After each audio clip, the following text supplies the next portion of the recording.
The working group has met with Huron Central in Montreal, as Joe said, but also on a number of other occasions, and certainly frequently in the last week or so by teleconference. They have developed a tentative agreement where HCR will continue to operate the line for one more year, starting on this coming Saturday. And we've garnered support from government. We have very strong support for a short-term solution, as Mr. Fertizzi said, and we have strategic support for the longer-term solution and a realization by government that the two are very closely tied together. So stage one, which is the next year, it requires, in order to operate the rail line, we need the total operating cost is about $15.9 million. And that's based on running a train 6 to 7 days a week. The government capital requested in order to operate the line, and that's for very necessary immediate repairs before we can even start feeling really comfortable that we're not going to have regular derailments and that sort of thing, is $15 million. We need that, and we've gone to government for that, 1.5 from FedNor and 1.5 from NOHFC. And we feel very comfortable that that will be forthcoming. The remaining commitment, the 12.3 or 12.9, pardon me, is being taken on by industry.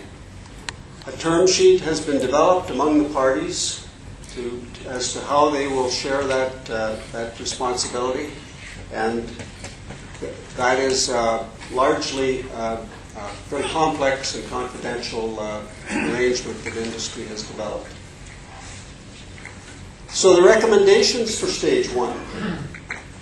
For council, we're asking for approval of expenditures up to $250,000 in order to continue this process over the next year and to develop the process for the strategic solution up to and including 10 years from now.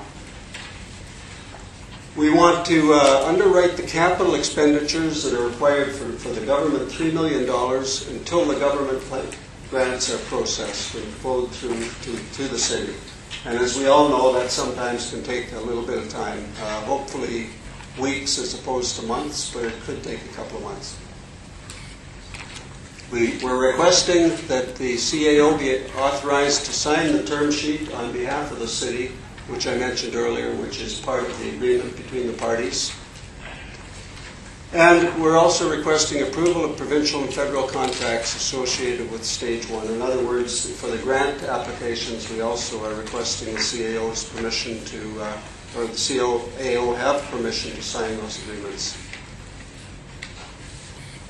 For stage two, we are recommending to council that you approve the CAO participation in the development and implementation of the stage two process, which involves major applications for $33 million in infrastructure, which are, because we don't at this point have a guaranteed short line operator, will be processed through the city with the compliance and support of all the partners and the governments we expect.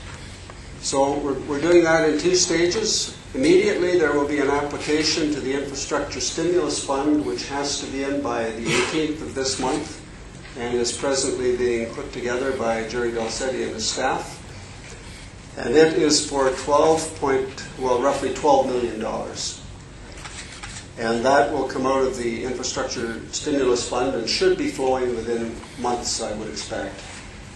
The major infrastructure component we will apply for thereafter, depending on the success and the content of the stage one, which is the infrastructure one. And so we have a little more time for that one because there is no immediate deadline associated with it. So as you can see, Council, there is a need for concrete action, and time is extremely important in moving this thing along.